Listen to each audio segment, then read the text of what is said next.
जय श्री माता जी। परम पूज्य श्री माता जी, आप ही की धरती है, आप ही की ब्रह्मांड, आप ही की धर्म अधर्म, कृपा करके इस धरती पर पधारिए और ये अधर्म को नाश कीजिए माँ। परम पूज्य श्री माता जी, आज का ध्यान आप ही करा लीजिए और सभी संतों को परम चैतन्य प्रदान कीजिए, ध्यान का सिद्धि प्रदान कीजिए। परम पूज्य श्री माता जी, आपके श्री चरण कमल पर कोटि कोटि नमन। कुंडली उठाकर बंधन लेंगे।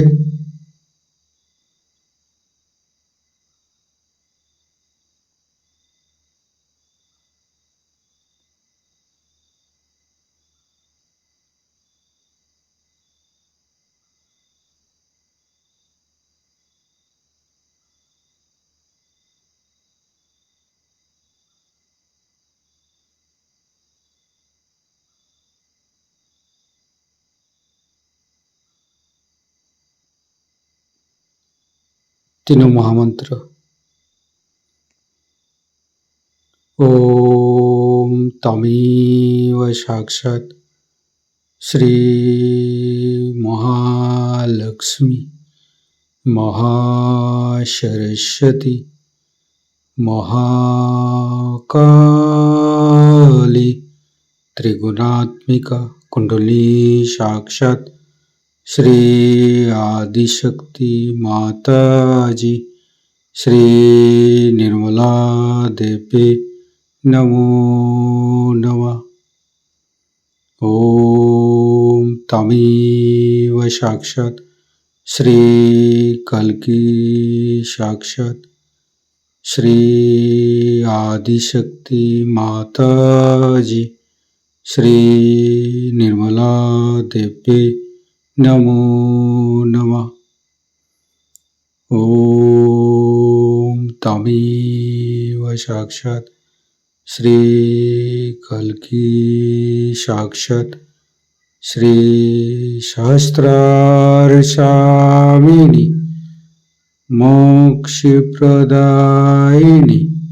माता जी श्री निर्मला देवी नमो नमः। गणेश मंत्र। ओम तमेव साक्षात् श्री गणेश साक्षात् श्री आदिशक्ति माता जी श्री निर्मला देवी नमो नमः। दोनों हाथ श्री माता जी की तरफ। परम पूज्य श्री माता जी की बिंदी को देखते रहेंगे। हे आदिशक्ति माँ, कृपा करके हमारे हृदय पर आइए, हमारे हृदय को स्वच्छ बनाइए। स्वच्छ हृदय कमलासन पर श्री चरण को स्थापित कीजिए माँ। परम पूज्य श्री माता जी, आपकी श्री चरण की शीतलता हमारे हृदय पर प्रदान कीजिए। संपूर्ण चित्त मध्य हृदय पर परम पूज्य श्री माता जी की श्री चरण की शीतलता हम हृदय पर अनुभव करेंगे। परम पूज्य श्री माता जी, हम अज्ञानी हैं। हमारे अज्ञानता के वश में यदि आपकी शान के खिलाफ कोई गलती हुआ हो, कृपा करके आप मुझे क्षमा कर दीजिए माँ।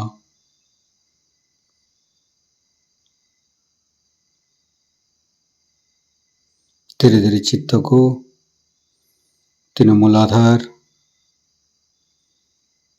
परम पूज्य श्री माता जी, आप ही तो प्रभु गणेश है। कृपा करके हमारी तीनों नाड़ी सातों चक्र के ऊपर समस्त दोषों को, समस्त रोगों को दूर कीजिए माँ। परम पूज्य श्री माता जी, हम कभी अतीत में चला जाते हैं, कभी भविष्य में चला जाते हैं। कृपा करके हमें वर्तमान में स्थापित कीजिए।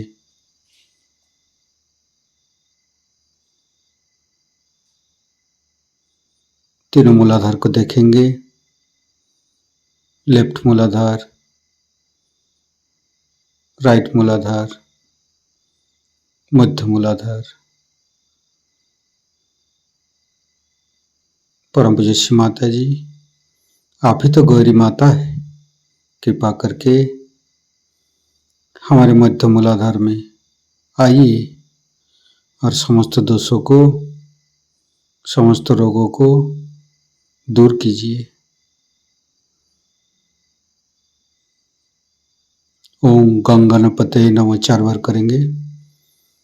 ओम गं गणपतये नमः। ओम गं गणपतये नमः।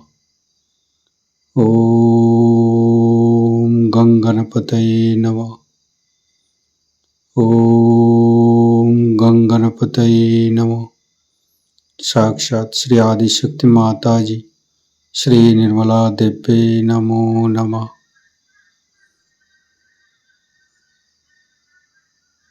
परम पूज्य श्री माता जी, हमारे ऊपर दया कीजिए, कृपा कीजिए, हमारी क्षमा को स्वीकार कीजिए माँ।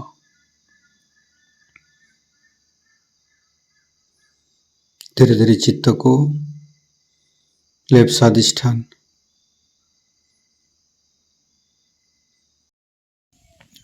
धीरे धीरे चित्त को लेफ्ट स्वादिष्ठान,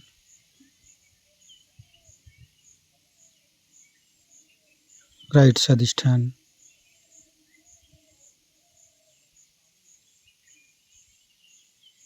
लिवर के ऊपर संपूर्ण चित्त रखेंगे।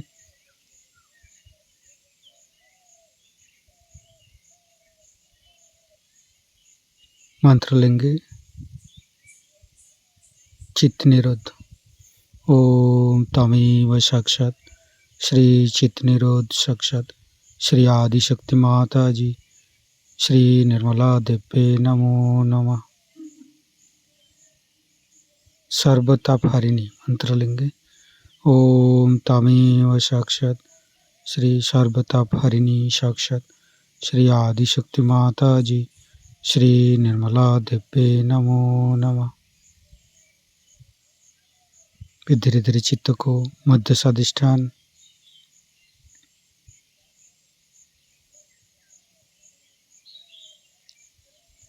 लेफ्ट नाभि,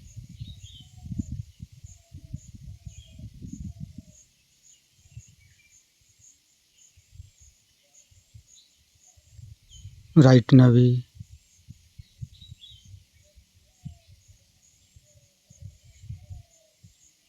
मध्य नाभि। परम पूज्य श्री माता जी, कृपा करके हमारे मध्य नाभि के अंदर समस्त दोषों को दूर कीजिए। हमें सांसारिक पारिवारिक संतुलित कर दीजिए माँ।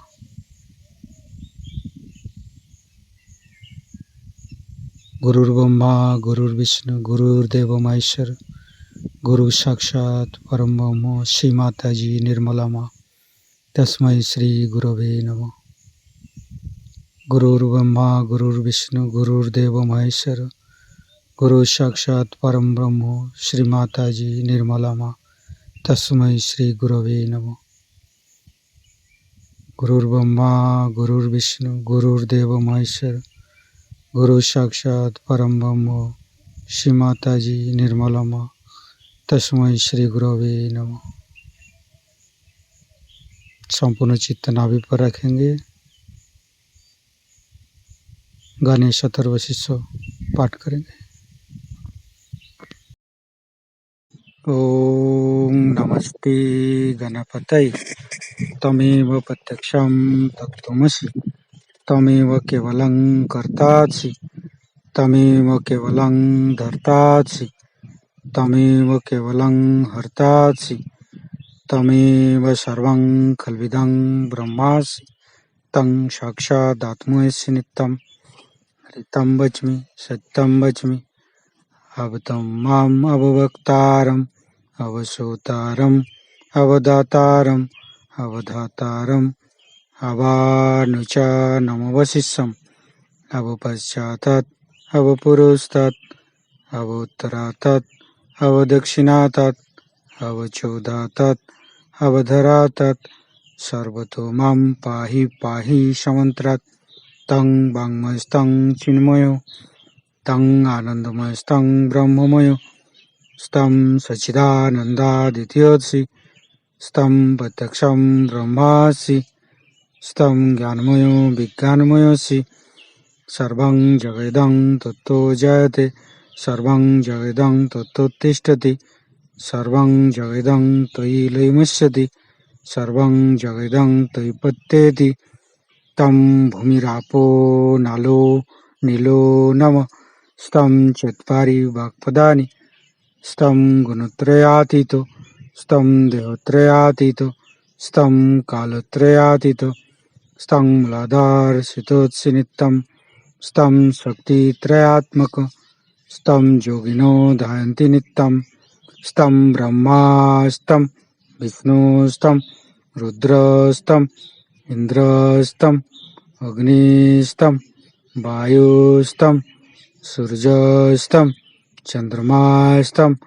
ब्रह्मभूर्भुवस्सुरं ज्ञानादिपूर्वमुच्चाय वर्णादि तदनन्तर अनुसारो परतरो अर्धेन्दु उलसितं तारेण ऋतं एतत्तव मनुष्यरूपं गकारो पूर्वरूपम् अकारो मध्यमरूपम् अनुसारो शान्तिरूपं बिन्दु उत्तररूपं नादं सन्धानं संहिता सन्धि शैषा गणेशविद्या गणकऋषि निश्चित गायत्री छंद गणपतिर्देवता ओं गं गणपतये नमः एकदन्ताय विद्महे वक्रतुण्डाय धीमहि तन्नो दन्ति प्रचोदयात् एकदन्तं चतुर्हस्तं पाशमङ्कुशधारिणं रदं च वरदं हस्ते बिभ्राणं मूषकध्वजं रक्तं लम्बोदरं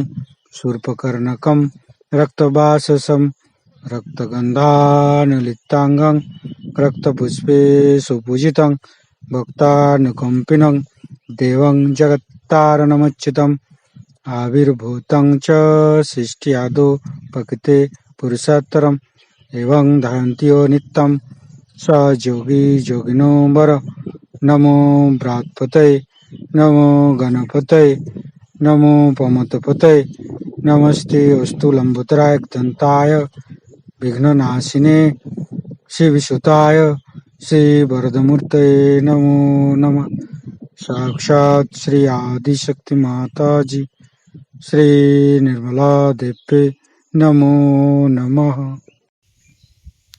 संपूर्ण चित्त मध्य नाभि पर रखेंगे। लक्ष्मी नारायण के मंत्र लेंगे। ओम तमेव साक्षात श्री लक्ष्मी नारायण साक्षात श्री आदिशक्ति माता जी श्री निर्मला देवी नमो नमः।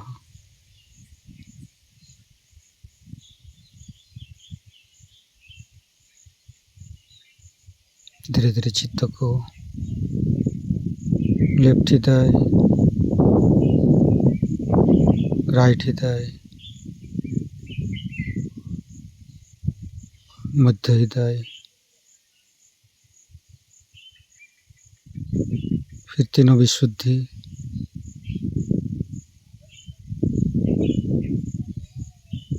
फ्रंट आज्ञा, बैक आज्ञा। परम पूज्य श्री माता जी, मैंने सबको क्षमा किया, कृपा करके आप भी मुझे क्षमा कर दीजिए। महागणेश और ऋतंभरी प्रज्ञा का मंत्र लेंगे। ओम तमेव साक्षात् श्री महागणेश साक्षात् श्री ऋतंभरी प्रज्ञा साक्षात् श्री आदिशक्ति माता जी श्री निर्मला देव्य नमो नमः। धीरे धीरे चित्त को सहस्त्रार पर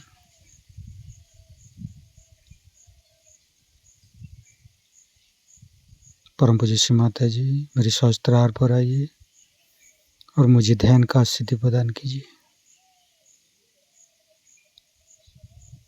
सहस्त्रार के साथ मध्य नाभि को जोड़ेंगे।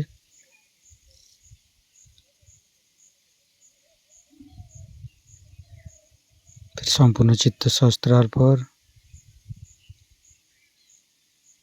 संपूर्ण ध्यान का सिद्धि।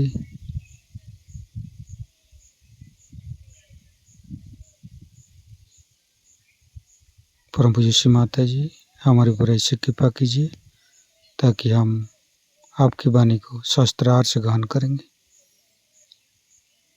संपूर्ण चित्त सहस्त्रार पर परम पूज्य श्री माता जी का अमृत वाणी हम सहस्त्रार से ग्रहण करेंगे।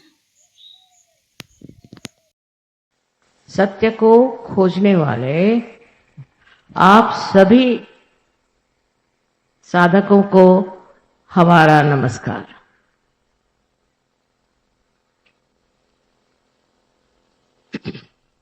हम सत्य को खोज रहे हैं, किंतु कौन सी जगह खोजना चाहिए, कहाँ खोजना चाहिए,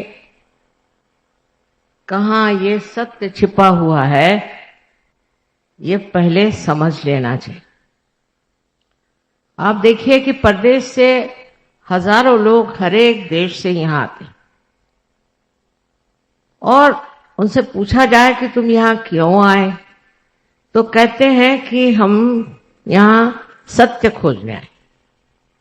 हमारे देश में तो सत्य नहीं, लेकिन भारतवर्ष में सत्य है, ये समझ करके हम यहां आए। और इस सत्य की खोज में हर साल हजारों लोग इस देश में आते हैं और हजारों वर्ष से आते हैं। आपने सुना ही होगा इतिहास में चाइना से और भी दूर देशों से लोग यहां आते थे और उनको पता नहीं कैसे मालूम था कि इस देश में ही सत्य निहित है, छिपा हुआ है। और उसकी खोज में वो दरी के अंदरों में घूमते थे, हिमालय पे जाते थे, हर तरह की प्रयत्न करते थे कि किसी तरह से हम सत्य को खोज लें, क्योंकि वो किसी भी धर्म का पालन करते हैं। लेकिन वो जानते थे कि सिर्फ इस धर्म पालन से हमें सत्य नहीं मिलेगा। ये तो एक मार्गदर्शक है, जैसे रास्ते पे इशारे पे लिखा जाता है कि रास्ता, किंतु इससे हम पाते नहीं। इसलिए इस अधूरेपन से परेशान होकर के वो अपने भारतवर्ष में आते थे। अब ये सत्य हमारे देश में था और है और अब भी है, और इस सत्य को पाना अत्यंत आवश्यक। अपने यहाँ की प्रणाली और प्रदेश की प्रणाली में बहुत अंतर है। वहां की जो ज्ञान की प्रणाली है वो इस तरह है कि अगर कोई बात कोई आदमी कहता है तो उसको फौरन वो देखने लगते हैं, उसका निरीक्षण करते हैं और उसका विश्लेषण करते हैं कि ये बात कहां तक सही है। ईसा मसीह ने भी अगर कोई बात कही तो उसका विश्लेषण हो जाता। उस विश्लेषण से जो असलियत है वो पता नहीं लगती और उससे दूसरे विद्रूप रूप सामने आ जाते। अब ये सोचना है कि अपनी देश की प्रणाली कैसी।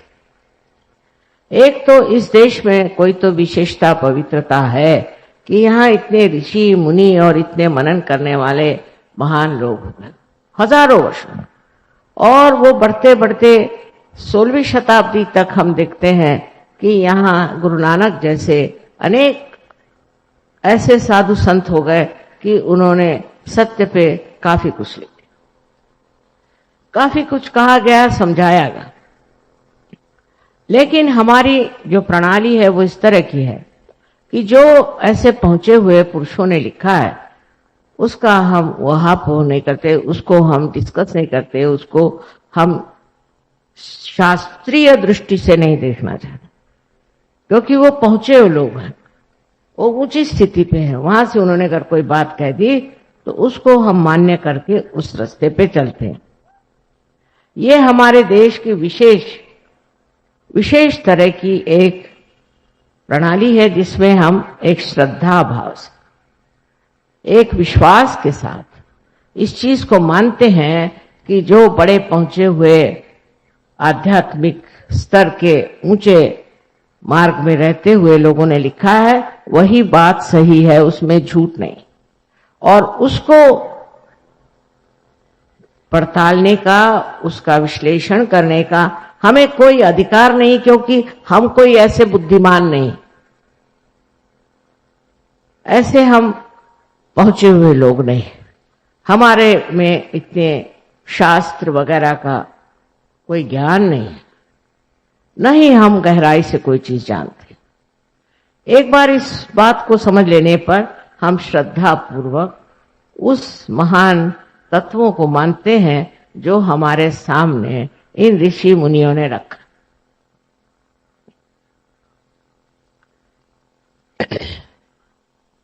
विदेश में भी मैंने देखा कि बड़े बड़े वहां पर सूफी लोग हो गए और उन्होंने बिल्कुल सहज की बातें करी, बिल्कुल सहज की ही बात करी, लेकिन उनको कोई मानता नहीं है। सूफियों को उनकी मान्यता बहुत ही थोड़ी सी, थोड़े से लोग उनको मानते हैं और सिर्फ उनकी कविता पढ़ के बड़ा मनोरंजन कर लेते हैं, पर उन्होंने जो कहा उस मार्ग पे नहीं चले।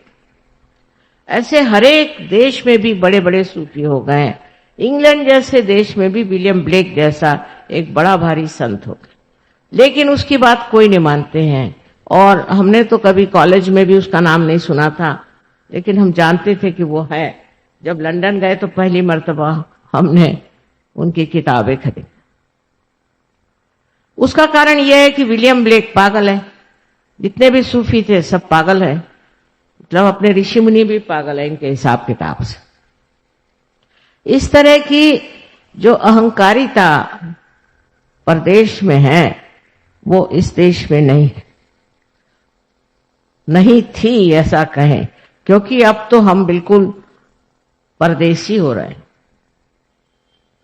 हमें अपने देश के बारे में कुछ मालूमात ही नहीं, हमारे स्कूलों में बच्चों को कुछ मालूम ही नहीं। किसी बच्चे से हमने पूछा कि तुम अजंता के बारे में कुछ जानते हो, तो कहना ये अजंता हिंदुस्तान में है कि बाहर है। अपने देश की जो संपत्ति है वो इतनी ज्यादा, इतनी गहरी, इतनी अचल है कि उसको देखना, जानना हम हिंदुस्तानी अपना कर्तव्य ही नहीं समझते। यहां की संस्कृति के बारे में तो कुछ बता ही नहीं सकते। कितनों ने मुझसे कहा, खासकर हमारे जो परदेशी सहयोगी है, कि मां आप एक किताब हिंदुस्तान की जो खासकर गहरी बातें हैं उस पर लिखो। सो मैंने कहा कौन सी गहरी बात? कहले संस्कृति, भारतीय संस्कृति पर आप एक किताब लिखो। मैंने कहा ये तो महासागर, इस सागर में से मैं आपको क्या दे सकती हूं? उसके लिए तो ग्रंथ पे ग्रंथ लिखने पड़ेंगे।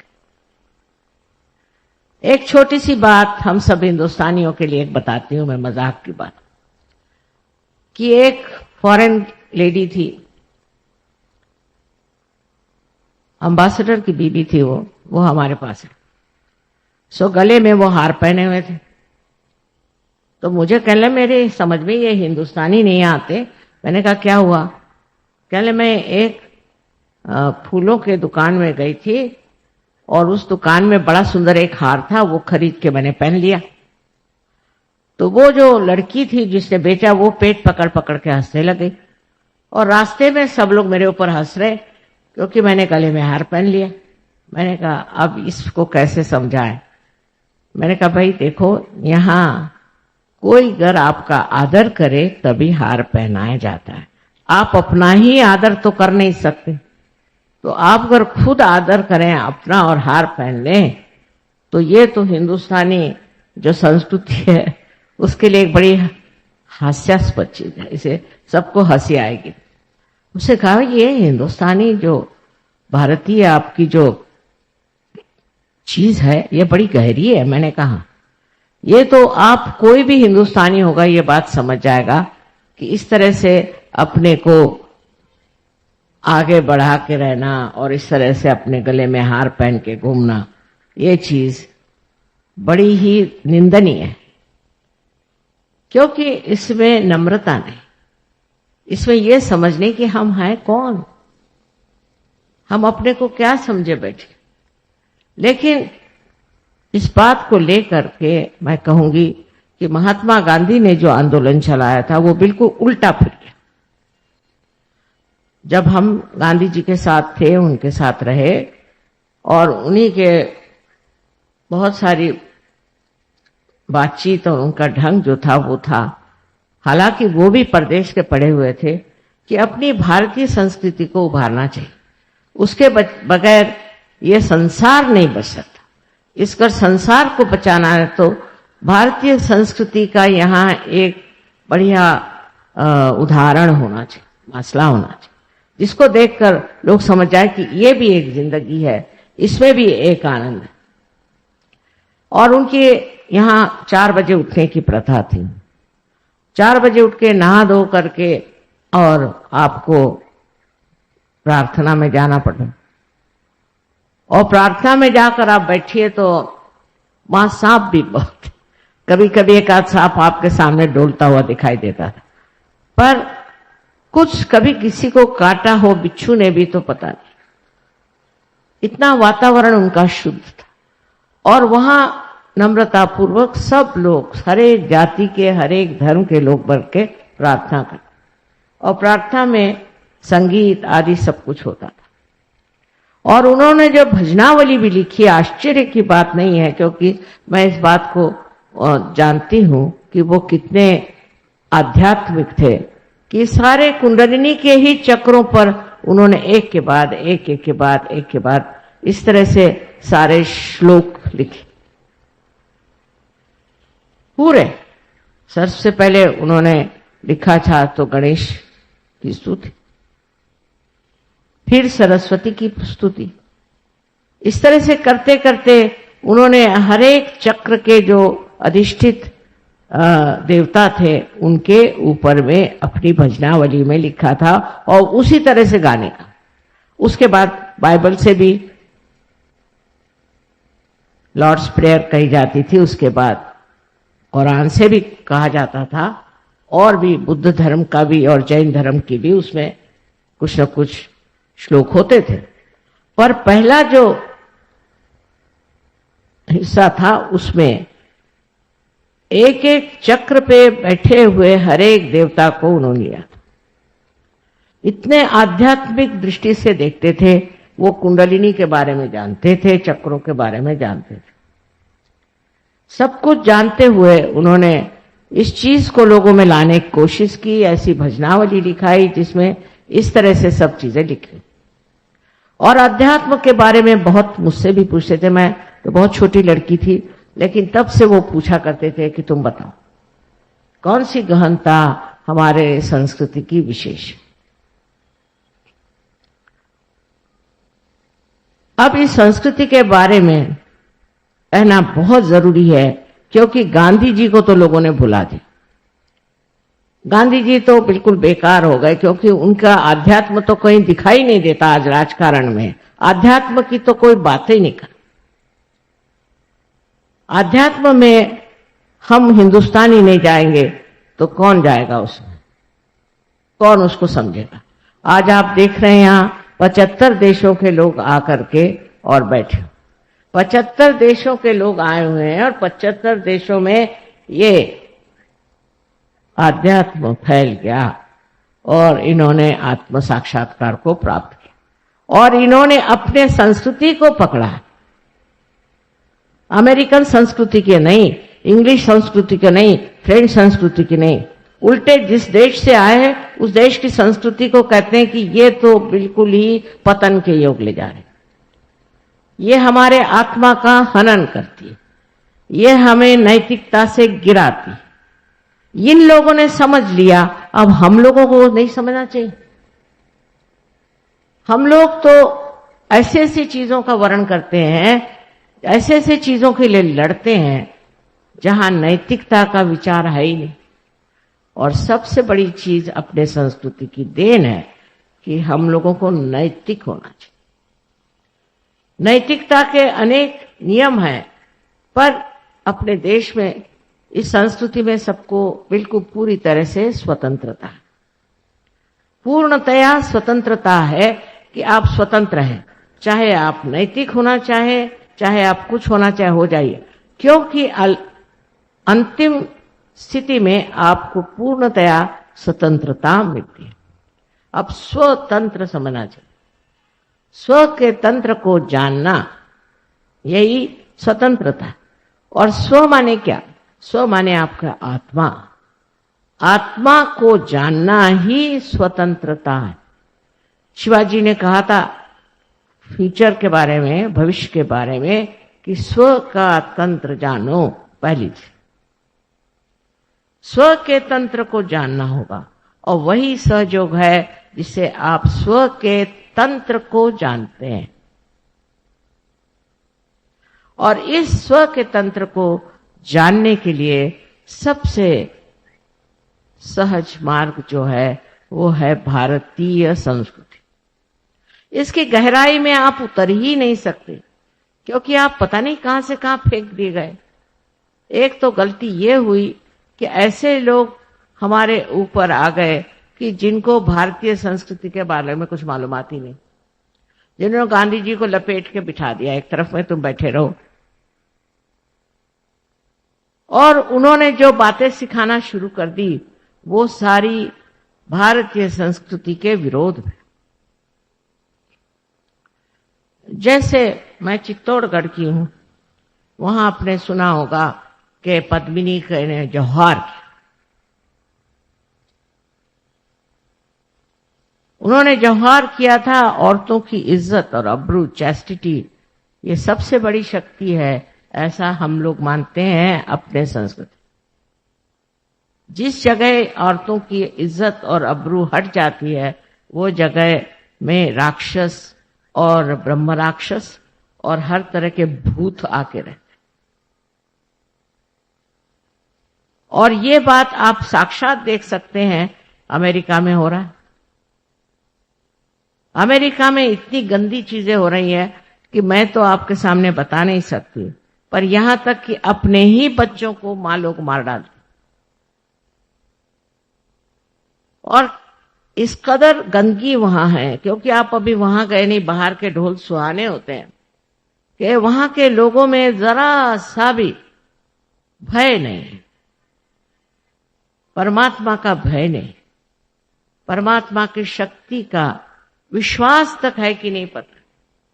सब कुछ पैसा, सब कुछ पैसा, किसी भी तरह से पैसा।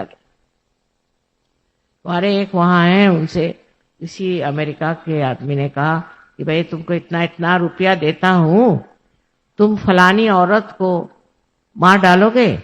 उसे कहा ना मैं कभी नहीं मार सकता। कहा क्यों? कहले नहीं मैं मारना नहीं चाहता किसी, क्यों मारो? कहले पैसे के लिए। कहले पैसे के लिए क्या? दुनिया के लिए मैं नहीं मार सकता। उसने कहा मैं तो मार दूंगा। कहा क्यों? क्योंकि इसमें पैसा मिलता है, सबसे बड़ी चीज है पैसा। फिर आपकी मां को भी मार दो। जब पहले एक साहब यहां आए थे तो मुझसे कहने लगे कि मां मैंने अपनी मां को ही मार डाला। मैंने कहा अच्छा, कल तुम मुझको मार डालोगे? जो अपनी मां को मार सकता है और मां के प्रति जिसे श्रद्धा नहीं है वो हिंदुस्तानी नहीं हो सकता, वो भारतीय नहीं हो सकता। मां के तो बहुत वर्णन है, और मां को तो हम शक्ति स्वरूप मानते हैं और उसी शक्ति की पूजा करते हैं। सबसे पहले सारे ग्रंथों में मां का उड़ा, मां से ही सब शुरू। और इन लोगों की जो व्यवस्था है परदेशियों की, उसमें मां का तो कोई स्थान ही नहीं।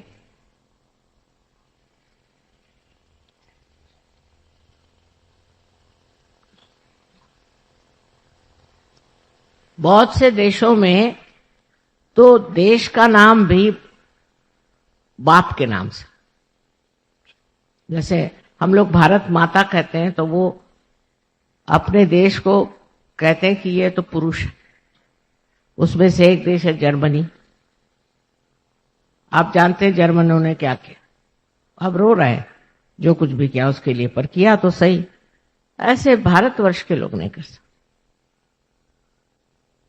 अब हमारे यहां समझ की कितनी कमी है। एक किताब मैंने देखी जयपुर पे, वो जयपुर का कोई होएगा उसने लिखी होगी। मुझे हैरानी हुई कि वो कहता है कि जो जौहर पद्मिनी ने किया था मेवाड़ में, उसकी जगह अच्छा था कि वो खिलजी के चरणों में चली जाती, उसकी दासी हो जाती, तो ये झगड़ा ही ना खड़ा होता। 32,000 औरतों को जला दिया, ये कौन सा उन्होंने बड़ा काम किया। देखिए अकल की कहां पहुंचती है। उससे अच्छा था कि सबसे आप समझौता करते। अंग्रेजों से लड़ने की क्या जरूरत थी, उनसे समझौता करते। सबसे समझौता करके रहते तो अभी तक इतने लोग नहीं मरते। और जी कर करते क्या? इतने लोग अगर जीते भी तो करते क्या? क्या उनमें चीजें आज जी रहे ना हिंदुस्तानी, इतने कर क्या रहे? क्या ये प्राप्त करने वाले? पैसा पैसा पैसा इनकी भी खोपड़ी में घुस गया। और उसके लिए हम अपनी सारी जो मूल्य हैं उनको बेच डालें। उन सब मूल्यों को हम सत्यानाश कर दें जिसके सहारे हम जी रहे हैं। और आपको पता होना चाहिए कि सारी दुनिया आपकी तरफ आंख लगाए बैठे कि आप कौन से मूल्यों पे उठने वाले हैं, कौन से मूल्य से आप जगने वाले हैं। कोई भी आपको बेवकूफ बना दे, आप बेवकूफ बन जाते हैं। अंग्रेजों ने बेवकूफ बनाया, अब और बेवकूफ बनिए। अनैतिकता को फैलाना जिनका काम है वो भारतीय नहीं हो सकते, क्योंकि नीति के सिवाय आप उठ नहीं सकते। नीति के सहारे आप उस परम को पा सकते। अगर आपने अंदर नैतिकता नहीं बैठी हुई तो आपका उद्धार हो नहीं सकता। आप नर्क में जाएंगे और आपका देश भी नर्क में जाएगा। जो लोग अनैतिकता को लेते हैं, जैसे देखा है हमने कि उन्होंने वहां पे हर तरह की स्वतंत्रता दे, अमेरिका किसी तरह से पैसा कमाना है। फिर औरतें अपनी इज्जत बेचे, चाहे शराब के आप गुत्ते खोलिए, चाहे कुछ करिए, किसी तरह से पैसा कमाना है। और पैसा कमा करके ये नए अमेरिका का देश है क्या? आपको पता है सब पे कर्जा है, उस देश पे कर्जा है। हमारे यहां से इतने लड़के वहां गए, इतने पढ़े लिखे। मैंने कहा यहां आए क्यों? कल यहां बड़ी तनख्वाहें मिलती थी, पैसा मिलता था इसलिए आए। अच्छा, अब पैसा गया कहां? सब पे क्यों इतना कर्जा है? हर एक बच्चे पर कर्जा। मैंने कहा भाई ये हिंदुस्तानी होकर तुम्हारे ऊपर कर्जा क्यों हुआ? सोचने की बात है कि आप बड़े भारी इंजीनियर हो गए, डॉक्टर्स हो गए, चार्टर्ड अकाउंटेंट हो गए, और यहां कर कर्जे में बैठे हो कि अब तुम वापस नहीं जा सकते। कल यहां पे जो लाइफस्टाइल है, यहां के जो रहन सहन है, उसमें तो कर्जा हो ही जाता। बेवकूफ जैसे वो लोग भी वहां ऑर्डर दे कि ये चीज मंगा, वो चीज मंगा, और वो कार्ड रखते हैं, कार्ड, और सब कर्जे में है। किसी के पास कुछ पैसा नहीं। आप गए वहां और वहां जाकर आपने कर्जा कर लिया, फायदा क्या? कुछ कमाया नहीं, कुछ नहीं, और वहां आप कर्जे में बैठे हुए हैं। हाँ, बड़ा बढ़िया आपके पास आलीशान सोफा होएगा, कारपेट होएगी, ये होगा वो होगा, हर सब कर्जे से। और वहां कर्जा करना कोई बुरी चीज समझी ही नहीं जाती। तो आप कर्जे पे कर्जा करते जाओ। ऐसी संस्कृति जहां अनैतिकता इतनी हो वहां होना ही हो। इसको अलक्ष्मी कहते हैं, अलक्ष्मी का कोप, कि दिखने को ऊपर से तो दिखाई देता, अंदर कुछ नहीं, अंदर कर्जा। और हम उनसे क्या सीख सकते हैं? वो यहां सीखने आते हैं और हम उनसे क्या सीख सकते हैं? इन लोगों से कुछ भी सीखने का नहीं। ये कहने में कोई भी डर की बात नहीं है कि अपने देश जैसा महान देश कोई नहीं, और हमारे भारतीय संस्कृति जैसी कोई भी संसार में संस्कृति नहीं। इसकी जो गहराई है उसको तक पहुंचना ही मुश्किल हो जाता है, क्योंकि हम भी इतने बेकार हो गए हैं। इस भारतवर्ष में लोग इतने बेकार हो गए कि प्याज के पीछे में वोट देते हैं। अरे सारी दुनिया हंस रही। अभी हमारे सहयोगी बाहर से आए तो सब एक एक थैला प्याज लेके आए। बताओ, शर्म करो, शर्म करो इस बात। बेवकूफ बनाना तो बहुत आता है लोगों को, लेकिन बेवकूफ बनना हिंदुस्तानियों को आता है। अभी ये लोग सब गठरी भर भर के अपने साथ प्याज लाए। मैंने कहा प्याज क्यों लिया? कहले आपके देश में प्याज की इतनी कमी है कि सरकार बदलना चाहते हैं। मैं कहा है ये तो है, एक बात हो गई, लेकिन अब तुम शर्मिंदा मत करो हमें। वो दिन गए जबकि देश के लिए लोग लड़ते थे, सब कुछ अपना त्याग किया। हम खुद कितने बार मार खाई इनकी, क्या क्या किया। मैं पूछती हूं, जो आज इतना अधिकार लगा रहे हैं, इनके बाप दादा ने भी कुछ किया देश के लिए, या इन्होंने कुछ किया है देश के लिए? जब संग्राम इस देश में हुआ था, जब लड़े थे लोग, जेल में गए, लाठी खाई, मार खाया, घर द्वार मिटा दिए, तब इनमें से कोई लोग थे क्या वहां? अब बैठ गए अधिकार जमा के कि ये नहीं होना चाहिए, वो नहीं होना चाहिए। मैं देख देख के हैरान हूं कि अनैतिक चीजें लाने में इतना झगड़ा हो रहा है।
श्री लक्ष्मी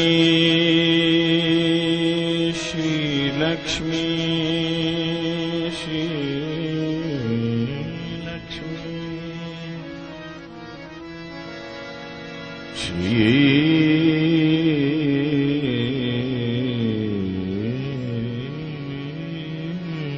लक्ष्मी श्री लक्ष्मी श्री लक्ष्मी श्री लक्ष्मी नारायण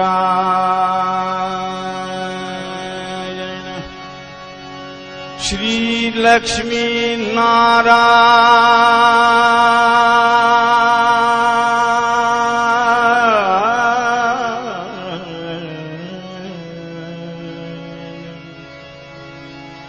श्री लक्ष्मी नारायण नारायण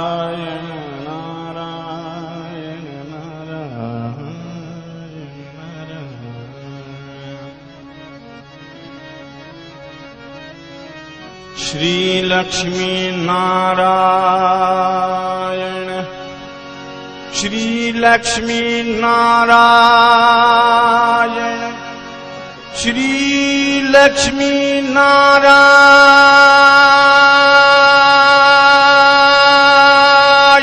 नारायण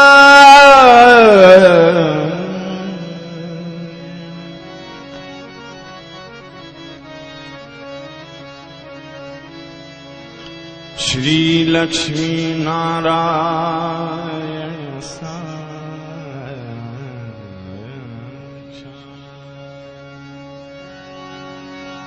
श्री आदिशक्ति श्री आदिशक्ति श्री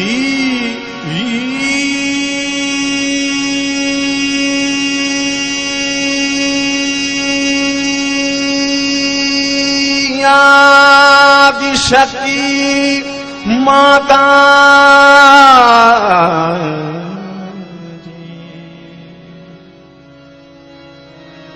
श्री निर्मला श्री निर्मला श्री निर्मला देवे